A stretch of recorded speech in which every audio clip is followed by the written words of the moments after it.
CTV Edmonton, local breaking news with Connor Hogg. Good evening. Homeowners and businesses are cleaning up after a series of intense weekend storms rolled through Edmonton.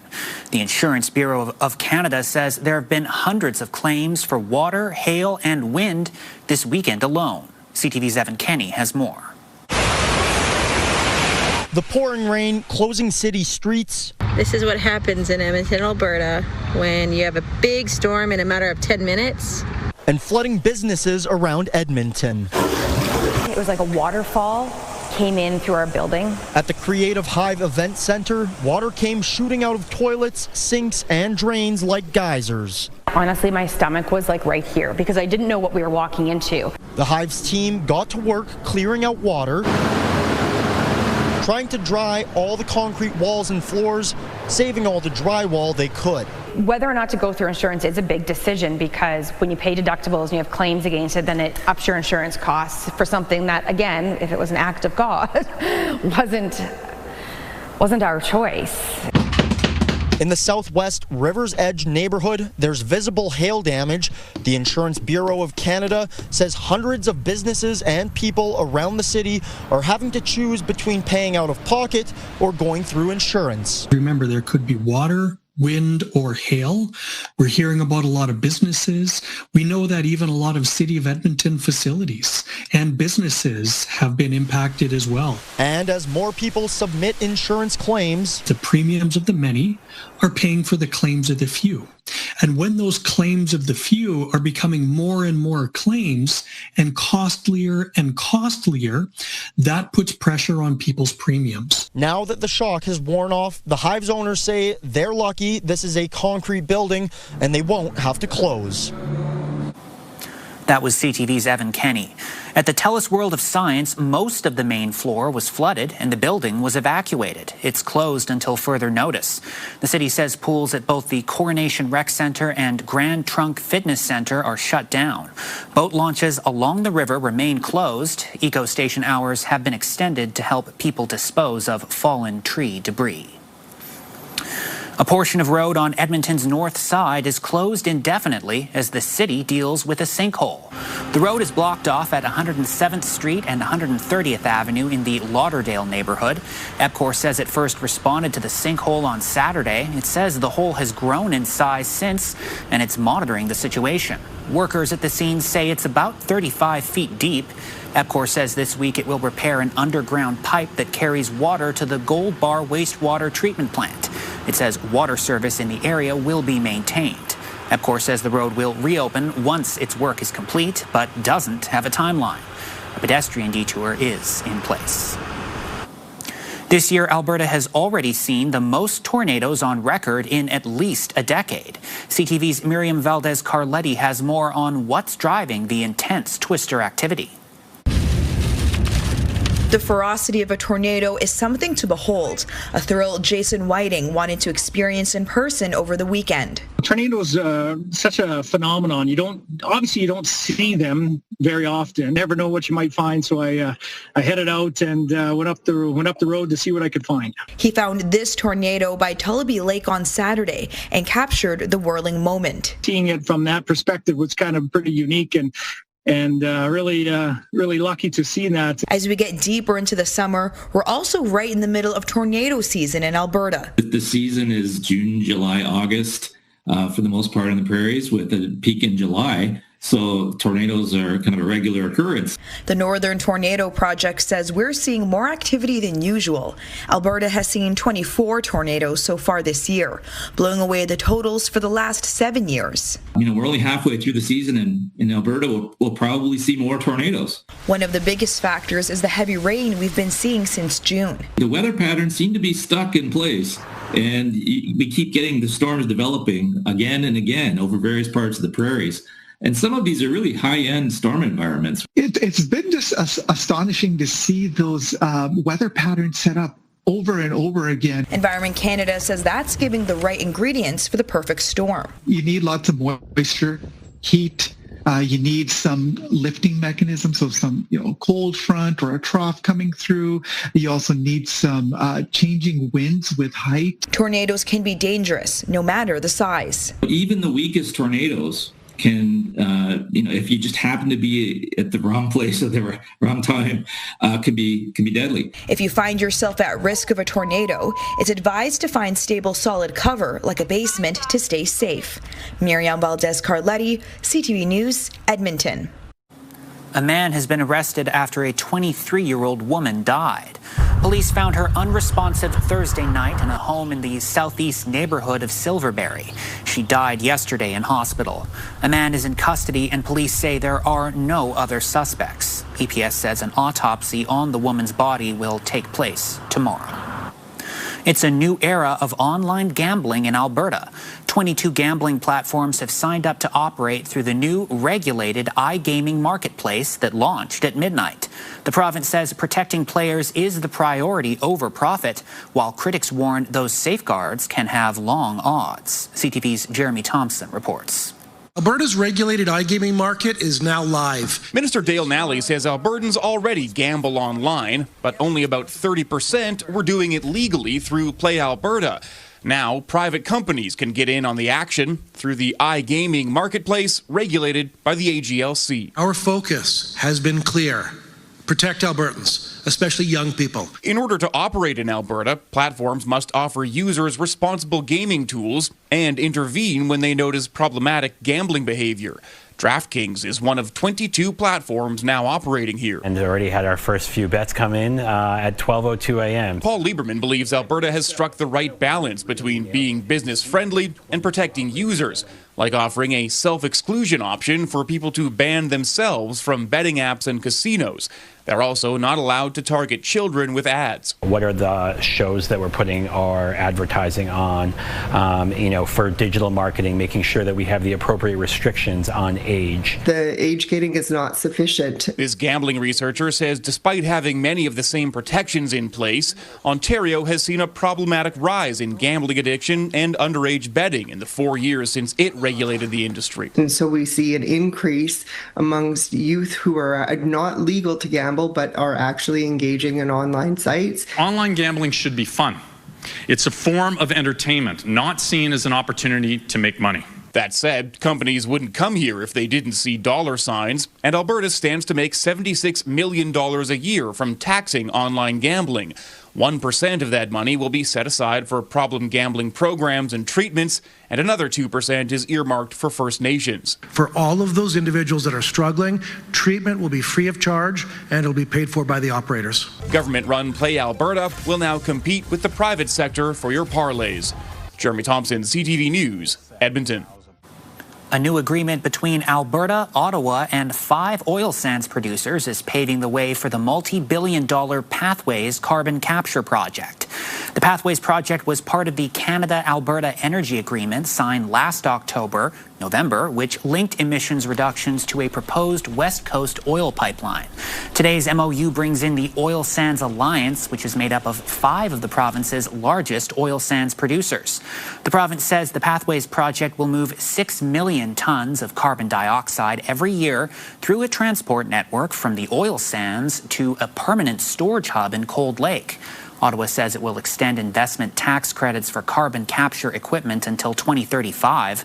Alberta says it will finalize its own incentives for the technology. The project has a target completion date of January 1st, 2035.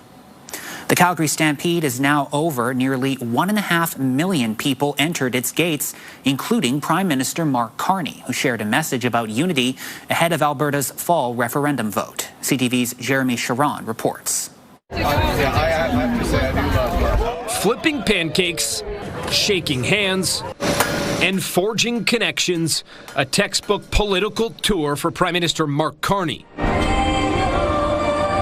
But this year's Calgary Stampede stop is even more political, with a fall referendum in Alberta just months away.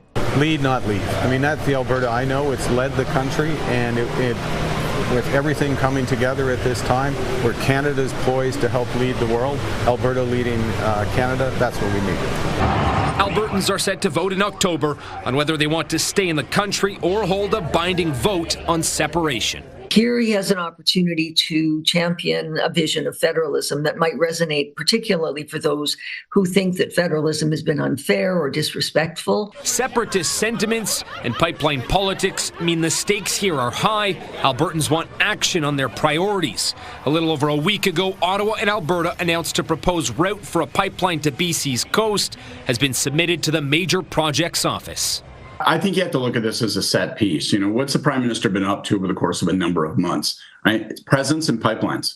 Now, the pitch to keep Canada together is coming from across the political aisle, too. We'll fight for Canada, including in the upcoming referendum, to win back Albertans through hope, not by wagging our fingers or lecturing them. Now, Poilievre is set to spend a significant part of his summer in Alberta campaigning against separatist sentiment. And the Prime Minister, too, has made several recent stops in the province. That has Alberta poised to remain front and center in federal politics all summer long. Jeremy Sherrill, CTV News. A special program at the U of A is offering free dental procedures while training practicing dentists how to properly sedate someone. CTV's Noah Rashog has more on the training people received, as well as the impact of the free care. I'm a little hungry because I'm not allowed to eat or drink. At the University of Alberta's K Clinic, Tanisha Paku is waiting to get dental work done. She's going under for her operation. When I first came across this program a couple years ago, I didn't have any benefits. As a free program, to me, I think that's super great just for people to have access to stuff like this, because dental work can be very expensive. Practicing dentists were invited to the U of A to learn how to properly and safely sedate a patient. For people without benefits, access to dental care can be difficult. At K Clinic, they can sleep easy. It's one where we're providing training for dentists from across Canada. It's a very special program because all of the care that we're providing during this program is all free. So whether you have a plan or not, it's one of our longest running 20-year plus programs of charitable care. A few drips into the IV, and it's lights out for Paku. The goal is to grow the amount of practices that can offer sedation and help the more anxious patients feel confident in their smile. A smile is what most people first see, first impressions. And when you cannot afford dental treatment and your oral health is affected, your smile is affected, of course it affects the way you look at yourself. Through the program, dentists earn certification for sedation. Dr. Shrey Bandya hopes to earn his so he can use his skills at his own dental office. I think by taking this course, I would be able to do the same by providing that kind of comfortable care to the patients who are really apprehensive with certain dental treatments. As the sedation training wraps up for another group of dentists, more patients will soon benefit from pain-free care. Noah Rashog, CTV News, Edmonton. Some of the world's top water skiers are showing off their skills in Edmonton this week at the Canadian Open Water Ski Championships.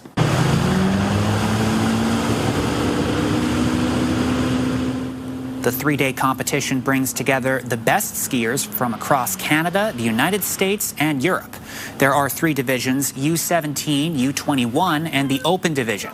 More than $15,000 in cash prizes are up for grabs, making this one of Canada's premier water skiing competitions. Organizers say the championship is designed to give young skiers a chance to compete and learn from elite athletes. So the cool thing about this sport is it's not just about coming here to compete, it's really more about coming and visiting friends, and then you also get to compete and get out on the water. A very addictive sport, just doesn't have as much outreach as one might hope, so this is really cool to have. The championship runs through Wednesday at Shalom Ski Park. Admission is free for spectators. Coming up next, a new report finds that Alberta spends more on groceries than most other provinces in the country. And also ahead, an NFL star comes back home to help teach the game to the next generation. I was obviously in their shoes at one point, and I remember just being around CFL guys, just any type of athlete, and how much it impacted me.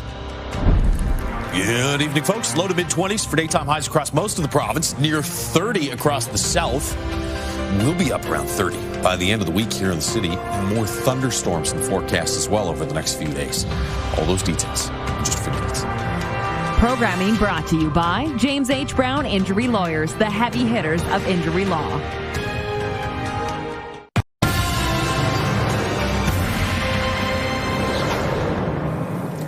An analysis of grocery spending across Canada shows Alberta is one of the hardest hit provinces when it comes to grocery prices.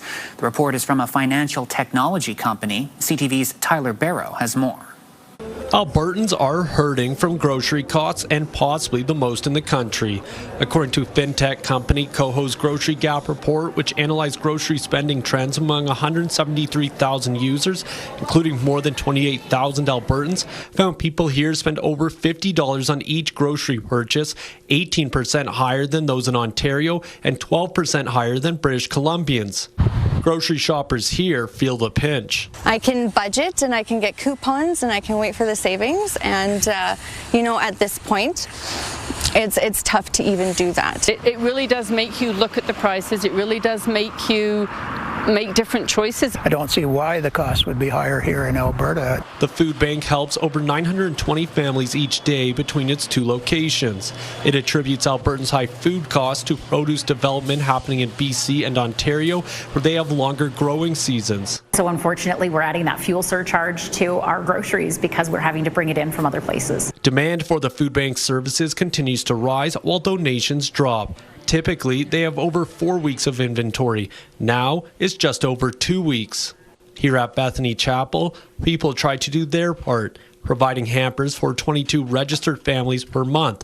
It also provides grade school kids with customized lunches. I deal with a lot of low-income families that just can't make ends meet. Coho's report also notes more people are using the Pay Later feature for grocery purchases. The service allows users to pay for goods over a longer time frame. Use has grown year over year by 109%. We're seeing grocery spend climb. It's, people are really using it to manage everyday essentials. Tyler Barrow, CTV News, Calgary. The Edmonton Oilers have signed forward Colton Dach to a 2-year contract extension. The 23-year-old will make an average of $1.2 million a season. He was acquired from the Chicago Blackhawks at last year's trade deadline. The St. Albert native made his Oilers debut in early March. He's had 2 goals and 2 assists in 8 regular season games with the Oilers. Homegrown NFL star Chuba Hubbard spent his weekend in Sherwood Park helping the next generation of players. All the way around. Now run back. Go. Nearly 600 kids were running drills all day on Saturday and Sunday, learning from athletes currently playing in the NFL, CFL, and NCAA. Hubbard grew up in Sherwood Park and played football at Bev Facey High School. He says the camp is a way to give back and connect with kids who remind him of himself. I love being with kids. I was obviously in their shoes at one point, and I remember just being around CFL guys, just any type of athlete, and how much it impacted me. So for me to come out here, bring some of my guys, some of my friends that I even grew up with, and have an impact on the community is big. This is the program's 6th year. More than 200 athletes and coaches from 15 countries competed in the 5th Edmonton Athletics Invitational on Sunday.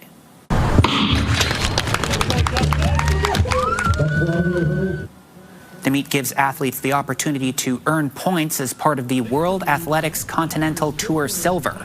The Invitational included sprints, short and long distance, field and para competitions. 18 athletes from Alberta were out on the track, including 11 from Edmonton. I think it's an amazing experience for them in particular in this sport to see some of them coming up from the junior ranks up into the U20s and the seniors and now into varsity, and some of them are going to be at Commonwealth Games in 2 weeks' time. And so this is just more preparation for them to get to that world stage and that international level. The Alberta government provided more than $181,000 in support through its Major Sports Events Grant Program. The province says the competition is estimated to generate more than $1 million in economic impact for the Edmonton region. Coming up after the break, we'll head to a local farm where the crops are thriving despite recent weather. Well, they're very, very hardy, so they can take zone 2. And zone 2 is like minus 45 over the winter, which is very, very rare.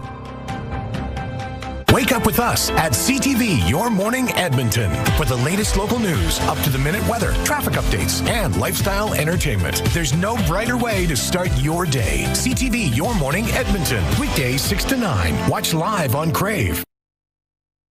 Programming brought to you by the Alberta Securities Commission. Visit checkfirst.ca. Welcome back. Cool start to the day. Single digits here in the city. 9 degrees this morning. Got back to 24, though, with mainly sunny skies. And we'll see sunshine again tomorrow. A couple of thin clouds out there, but way more sun than cloud cover. Pretty quiet day for the most part across most of the province. Can see a little bit of activity in the southeast. Maybe a couple isolated storms there in the northeast. Watch how things get going, though, in through the northern parts of the foothills through the late afternoon, early evening hours.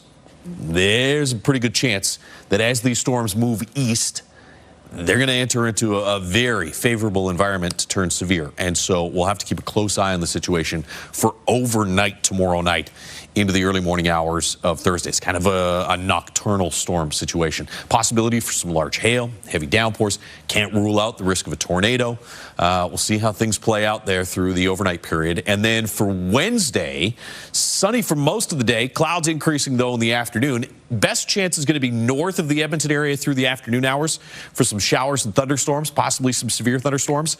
I think it's the evening hour, early evening hours, if we get anything at all, that we'll see some storms in the Edmonton region, and then things potentially turn severe here in the northeast late Wednesday night. So it's a late night risk tomorrow, and then an early evening risk on Wednesday here in the city. 13 degrees tomorrow morning in Edmonton, 11 in Fort McMurray, should be in the 5-degree range in Jasper and Grand Prairie. A cool start to the day. You're back into the mid to high 20s, though, in the afternoon. Mid to high 20s as well with some sunshine here in the northeast. 27 in Red Deer and here in Edmonton. We'll be in the 26, 27-degree range for the next 3 days. Mainly sunny skies, light wind tomorrow. Watch for the storm potential late tomorrow night. And then again, early Wednesday evening. Sunny on Thursday, highs near 30 Friday, Saturday, but both those days have a risk of some late day showers and thunderstorms. Could see some rain Sunday night into Monday of next week, and temperatures after the heat this week back closer to average for next week.